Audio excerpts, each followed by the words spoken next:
Now, the next movie and movie reviews is The Prodigy. The Prodigy is starring Taylor Schilling. I was going to make sure that I said that name right.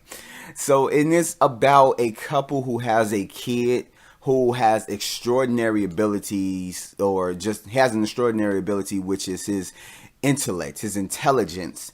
And he is far advanced than any other kid around his age.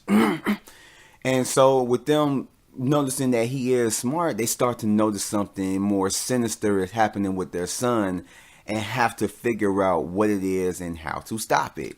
The classic story.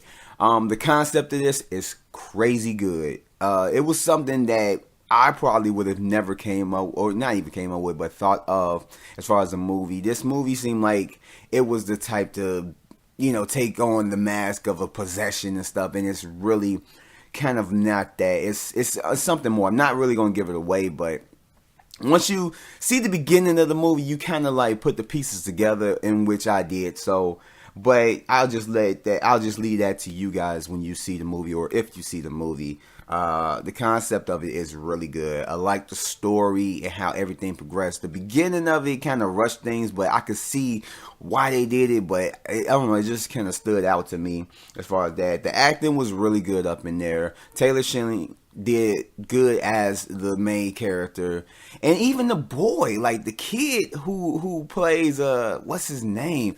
Oh my gosh, I'm bad with memory, but the kid actor up in there, he does phenomenal in there. There was no point in the movie where I'm like, this kid just nah. But being like as prominent of a role as he is in the movie, he did excellent. He did really good. I didn't go into this movie expecting him to do bad, but I was surprised when I'm like, yo, this kid, he pulls off being a regular kid as well as being just this sinister, scary, creepy type of kid. And I like that. I really did like that. And everything that he had to do up in there, he killed it. So yeah, if you don't go see this movie for anything else, just go to see it to see this kid, because he does an amazing job. This movie is creepy as hell. It does play off of the environment, which does have a flaw, and I'm gonna get to it in the negatives, but it does play off of that. It has a few jump scares, but it doesn't go crazy with it. There were a few horror tropes that I could like point out that were like just corny and cliche, but it does the creepy factor really well.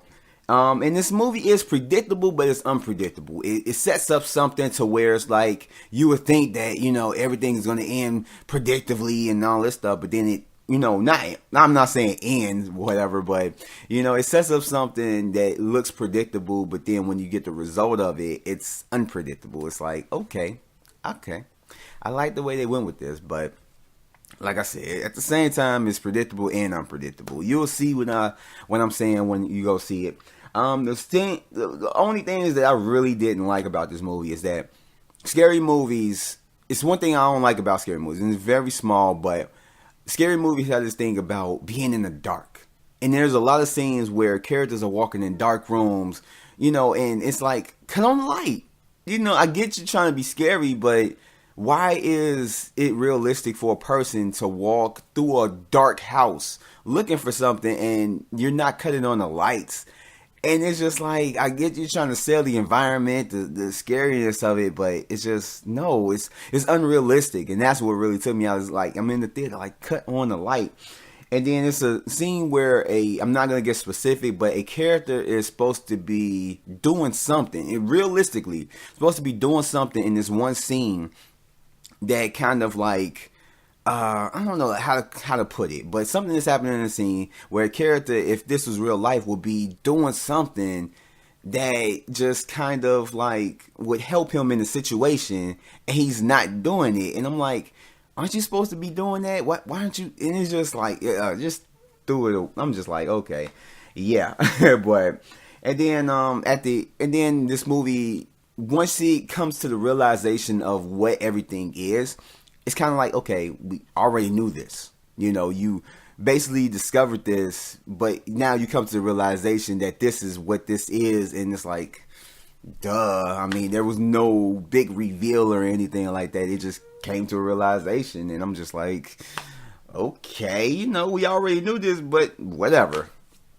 And it's just certain things like that just kind of took me out the movie, but not too much to where I didn't enjoy it. And it did have a lot about it that I did enjoy, that I did like, that really made me not, you know, come out the theater and be like, this is worth my time. This is worth my time. And speaking of that, it is worth your time and money to go see this movie. And I would say it has a repeat reviewing type of like feel to it. You know, I wouldn't mind seeing this movie again because it was good enough for that. And you will find it scary, creepy, and everything else. And it's a good horror film. It does its job as a horror film. And with that, I'll give it an 8 rating. I know it's not doing too well on Rotten Tomatoes with like a 54% last time I checked, but I really did come out of this really liking it, and I think a lot of you guys, if you like horror films and stuff, you'll probably end up really liking this film. It's not by far one of the best horror films I've seen in like years, but it is exceptional. It is an exceptional type of like horror film, which I think a lot of people will get stuff out of. So check it out.